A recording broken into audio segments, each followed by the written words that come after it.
Hello there, and welcome to the Pilot-Mound Hockey-Academy show, brought to you by Caisse Financial Group and Pembina, a source for sports. Well, it's been a bit of a hiatus nonetheless in the hockey world, but that doesn't mean the stories don't continue. And when it comes to stories and it comes to having friends and most importantly, family back home now, especially for graduating students like the two parents we're going to be talking to today, it's so important to keep those family traditions and those family values, but also seeing a young student athlete grow within the Pilot-Mound Hockey-Academy for the last 3 years. Parents Dennis and Carmen Ewart, son of Tynan Ewart, from Duncan, BC, join me today to talk about what life has been like the last 3 years and what life is like through the parents' eyes of seeing a son at a hockey academy. So stay tuned with us. This is the Pilot-Mound Hockey-Academy show.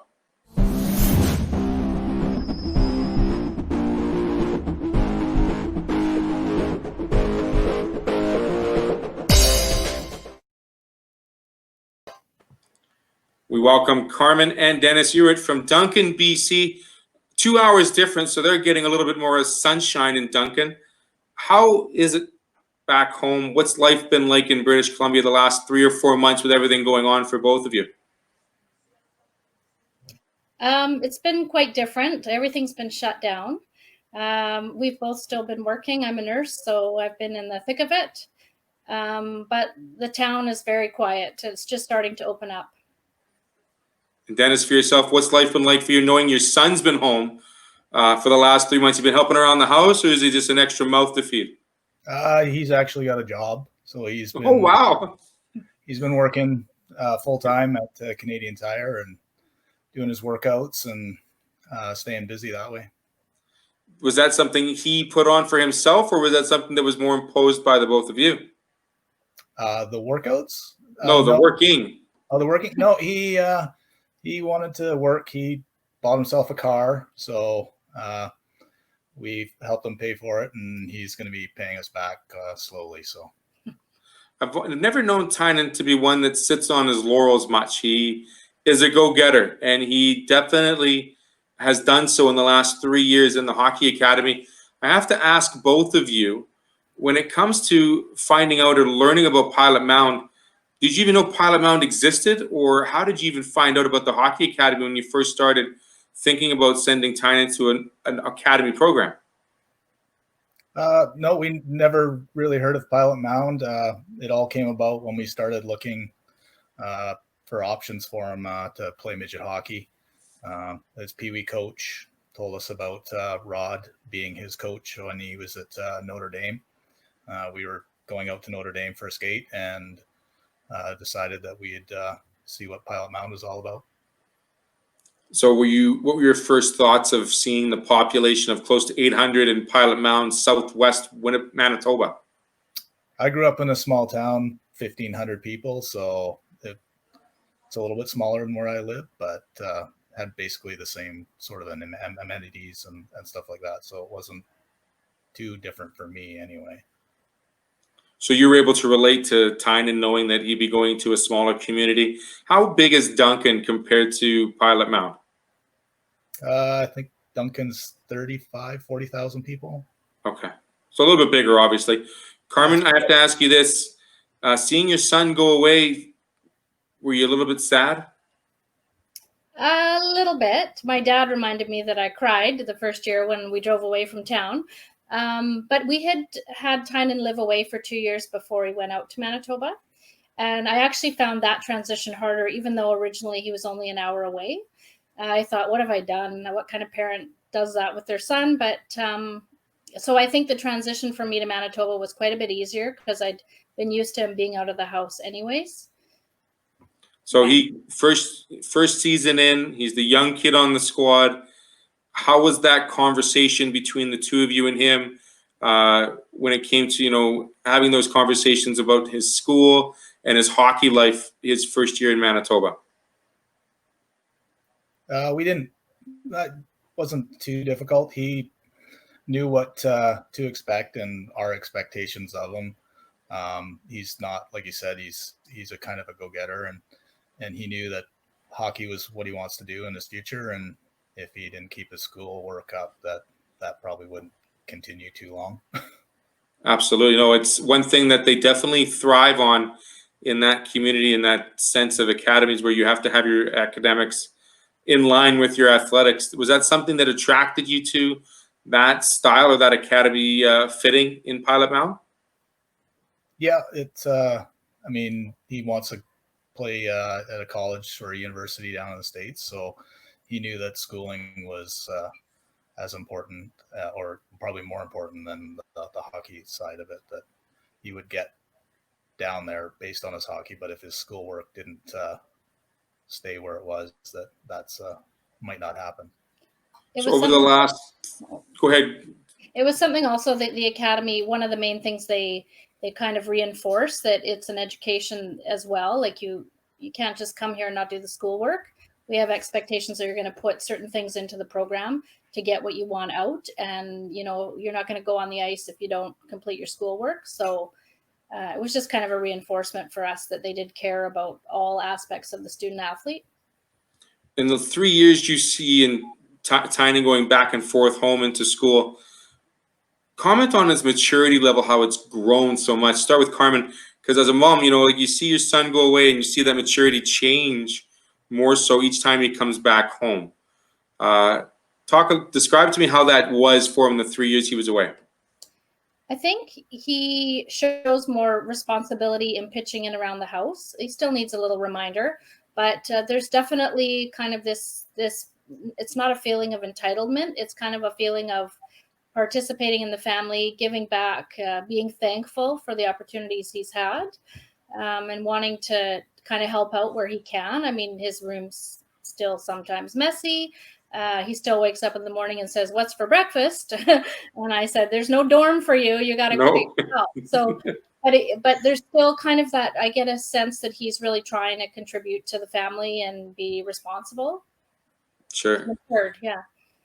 So does he make his own breakfast now in the morning? Sometimes. Yeah, he makes a pretty good omelet. No. It's not dorm life living at the Ewart household anymore. It's dorm life is. Comment on how your perspective was looking at dorm life in Pilot-Mound, and truly a great resource that those young players have. I think it's really helped with leadership. I know there were some struggles along the way that he told us about, just for himself, about kind of rules in the dorms and that kind of thing. Not that he wanted to rebel against the rules, but helping to kind of keep rules and academy philosophy in the dorms, and just living among your teammates and pitching in. It's pretty cool to be part of a huge family like that. And I think it's been good. Like, to me, it's an experience that he really said he wanted. He'd been in Billet's house before, and that was good, but he really wanted to live with the brothers, as he calls it. With the brothers, with the crew, the boys in the locker room, always together. Yeah. That brotherhood, like you've mentioned, it's been pretty consistent for him for the last 3 years. The same coaches, of course, players obviously aging out, but his play on the ice has definitely matured and grown to the point that his direction and his leadership led him to his next place, which will be back home next year, correct? I think he's going to be on the mainland, but he'll be in BC still. In BC, right? So it'll be a little closer to home. Did you have a chance to travel to Penticton to see him play when he was down on the mainland? Yeah, we were able to make it. Yeah. And did you notice a difference, or did you notice a feeling that he knew mom and dad were in the stands as opposed to playing elsewhere and not knowing that you were there? No, I don't. He just plays his game. He just plays the way he plays, whether we're there or not, watching on hockey TV or not. I don't really see a difference in the way he plays if we're here or not. Dennis, what's the best thing about Tynan's game that's gotten better over the last 3 years? His offensive side of the thing of his game. When he was younger, he was very defensive defenseman and stayed home and didn't really rush the puck that much. And over the last 3 years, I've really noticed that he's jumped into the play and helped out offensively that way too. Carmen, what side of his game have you seen? Have you seen him become more emotional over the last 3 years, the way he plays, taking a leadership role? Yeah, I would say that he's more confident than he was before. I think the program really helped him with that. They really believed in him, and he knew what his role was. I think he just took more, like he knew that being one of the leaders, that he could kind of, I think, push himself. Like he still had to be responsible out there. They still depended on him, but he also saw the side of the impact he could have with the team, and just to help elevate the other players with his kind of laid back personality and accepting and that kind of encouragement. Yeah. Absolutely. We'll take a quick break with both Carmen and Dennis Ewart, and we'll talk more about the academy from the perspective from the parent side. Stay with us.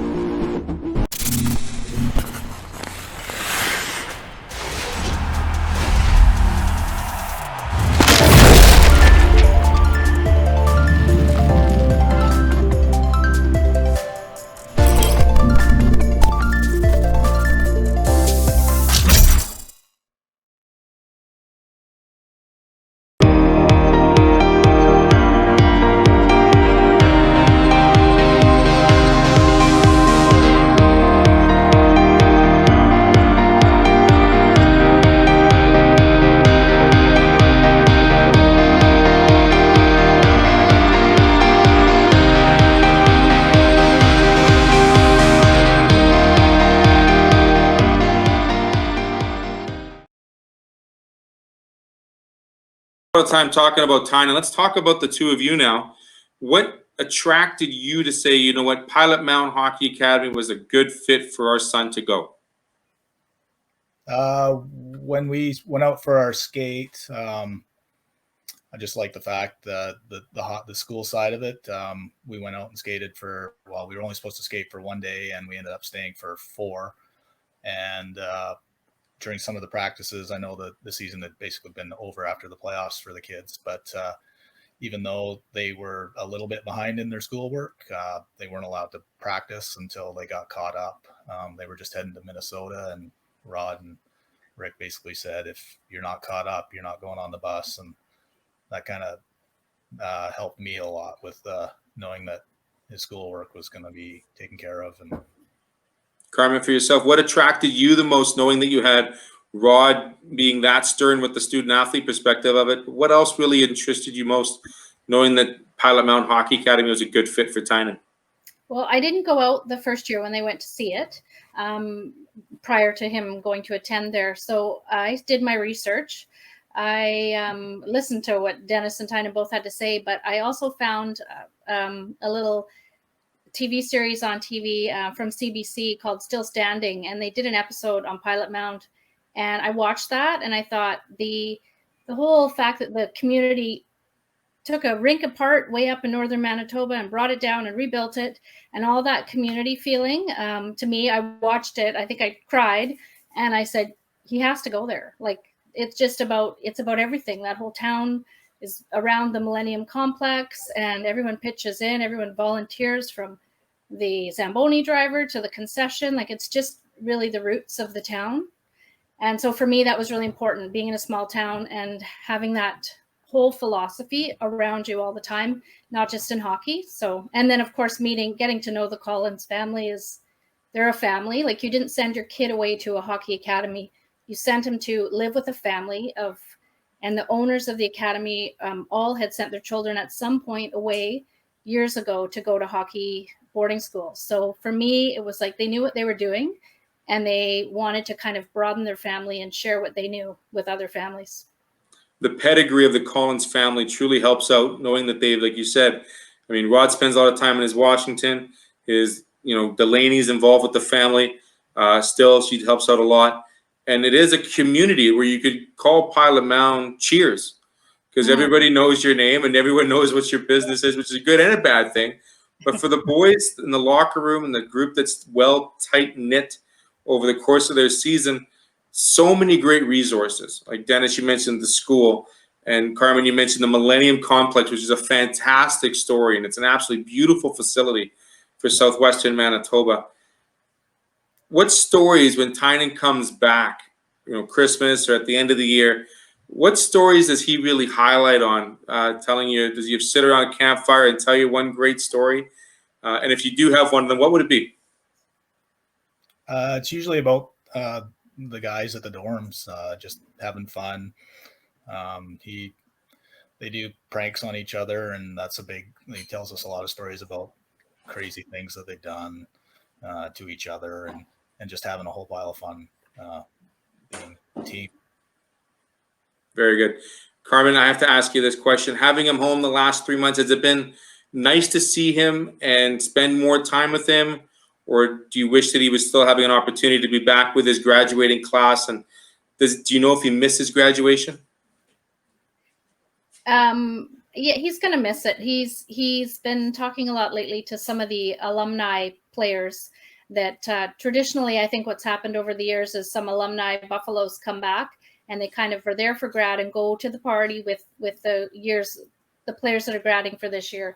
So he's still quite close with some of those alumni, and that I'm feeling that's the part he's gonna miss too. I mean, granted, for the last 3 years, the kids from the town have been his classmates, and so that he's going to miss that too. But I like having him home. I feel really awful that we can't attend grad, but we've just kind of worked around it the best we can.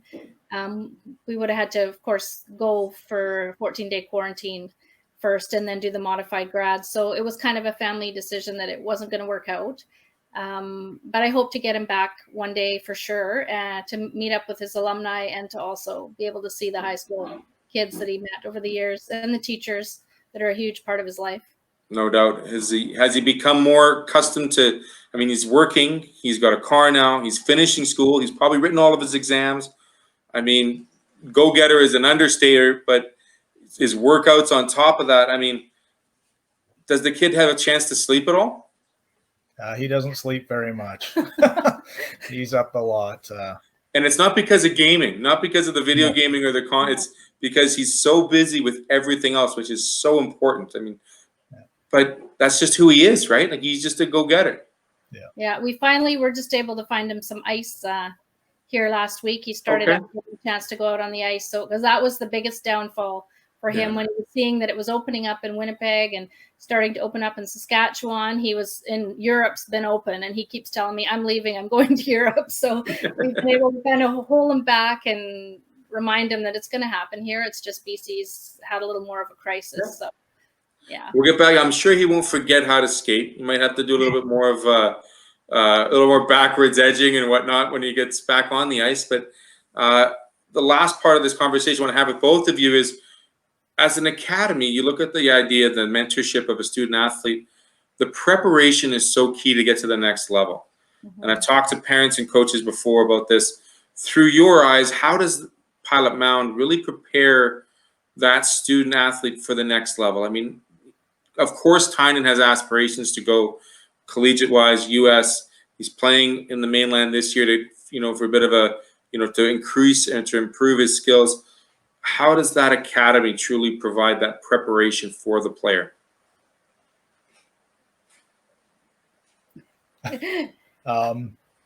Just the amount of time he gets on the ice, the skill development, the off ice training that they get, it's just everything. They time management, which is going to be huge.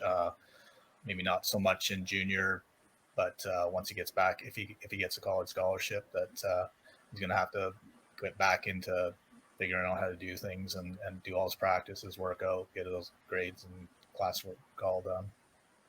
I think like Rod and Rick and Ernie, they really, and even the management team, they really expect a high level of performance. They expect really good behavior.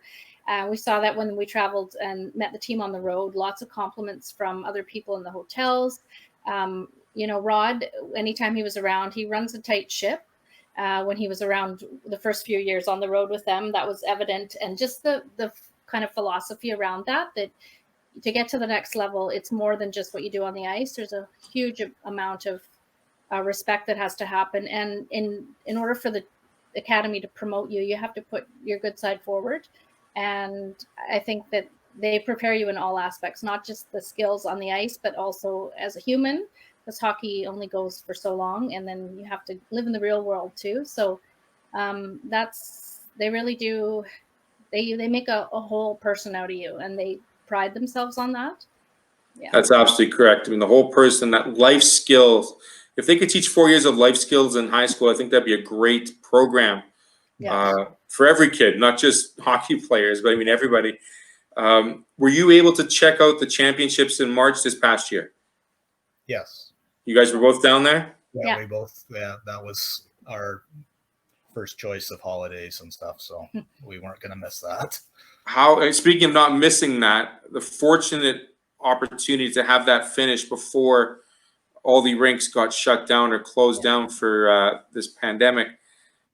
How important is it for a player to reach that peak in his athletic ability and his championship run with a team that he's been with for 3 years, and just see all of that culminate into that party, that jubilation on the ice? I mean, I've talked to Tynan about it.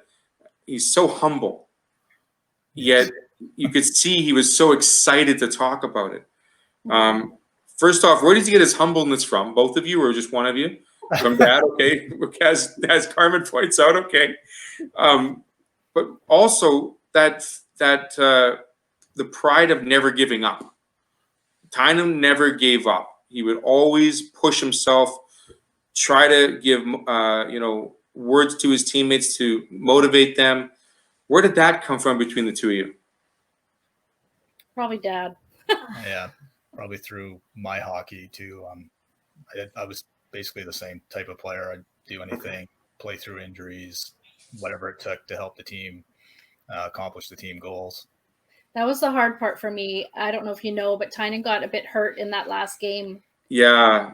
I didn't want to touch on it. I wanted to see where that was going to go. I didn't want to get into it, but no. Tynan was wanting to get back on the ice. He would, if he could get on the ice, he would have. Yes. Yeah, and I kept thinking at some point, I was just worried his body wouldn't do what his mind was still wanting to do. And so I was kind of worried that I didn't want him to get deked around, something that would be uncharacteristic, a situation that he could normally probably handle easily. But what I saw in that was his teammates were so amazing to rally around him and Colby, actually, because Colby was out of that game too, and earlier on. And to see those younger players, like some of those defensemen, I mean the forwards too, but I really watch the goalies and the defensemen, as that's what kind of players I have at home. But just to see how much they've improved over the year. I watched online all the time, and I was just cheering so hard, and I was like kind of glad when they took him off the ice, as awful as that sounded, but I didn't want him to be in a situation that didn't work out as well as I know he could do it. Sure. Yeah, so it was great. Those players are amazing, what they were able to do, and how hard they worked and really rallied. It was great. It was a great way to, you couldn't have ended the year any better. I mean, outside of being healthy, but from a team perspective, I've talked to David about it. I've talked to Chenner about it. I've talked to the boys about it. I mean, half of that team is still riding that wave because, they'll ride that wave until next year when they finally lose it or someone else is crowned another champion. Yeah. If you had to cross, or if you had to, I'm going to ask this last question. You're walking down the street. I'm going to paint a picture. You're walking down the street and you see a kid carrying a hockey bag and he's talking to his mom and dad. If you had to tell them about Pilot-Mound Hockey-Academy, what would you tell them?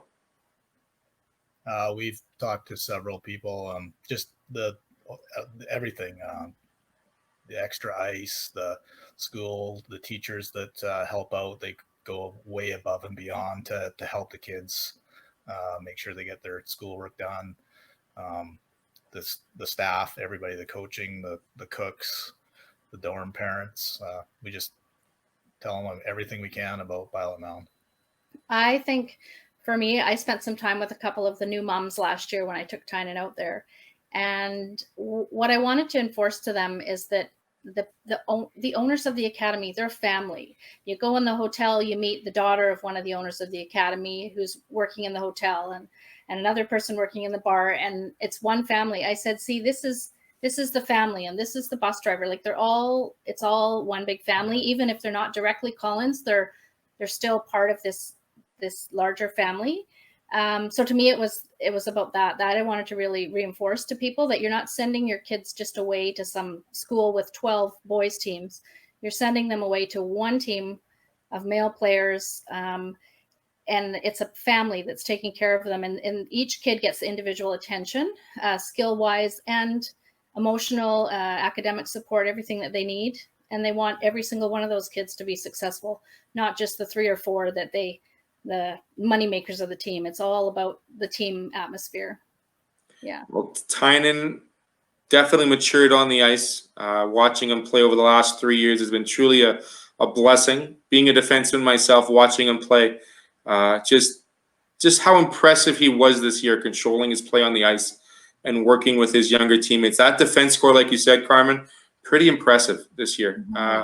I noticed them from the start that they were a lot more of a puck-driving team, moving the play forward. Tynan was that engine, and it truly developed a better offense for that team in its entirety. I want to thank both of you very much for joining me today, because it's important to get the parent perspective from an academy's point of view. I know you're great role models, ambassadors of the program, but more importantly, you've lived it for the last 3 years. You've seen it, you've done it. Are there any last words you'd like to tell, future players of the Fighting Herd, the Buffaloes, before we say goodbye? I'd say keep the legacy going. We've got these wins, a few wins and titles over the last couple of years. Just keep it going and be proud of where you're playing, because the program will give back and the town will support you. And just don't take it for granted. Like it's pretty amazing. Dennis, any last words? No, I think Carmen summed it up pretty well. She hit the nail on the head. She hit it solid. Well, it's been very nice to talk to you. I know I've talked to you prior to you, but it's nice to see you again. Yeah, Good luck to your next level with Tynan. I know he'll be closer to home, but it'll be a different life. And I hear there's a younger brother too, correct? Yes, there Is he potentially going to be making the move to Manitoba, or is that still undecided? We haven't really talked about it too much. He really likes reffing, so Right. Looking at that side of it, he's a goalie. They're wired a bit different, those Yes. goalies. I keep asking goaltenders that question, and they keep telling me that, no, we're just really not that different. I said, okay, sure. So I just leave it at that. The program's asked about him and asked him even when they've seen him when he's been in town. We'll see. Anything's possible. Anything is possible, that right? Nothing is impossible. Dennis and Carmen Ewart, parents of Tynan Ewart, I want to thank you very much for joining me today on the Amateur Sports TV's Pilot-Mound Hockey Academy show. Have a great rest of the day. Thank You you. Take care. You're welcome. Bye-bye. Bye.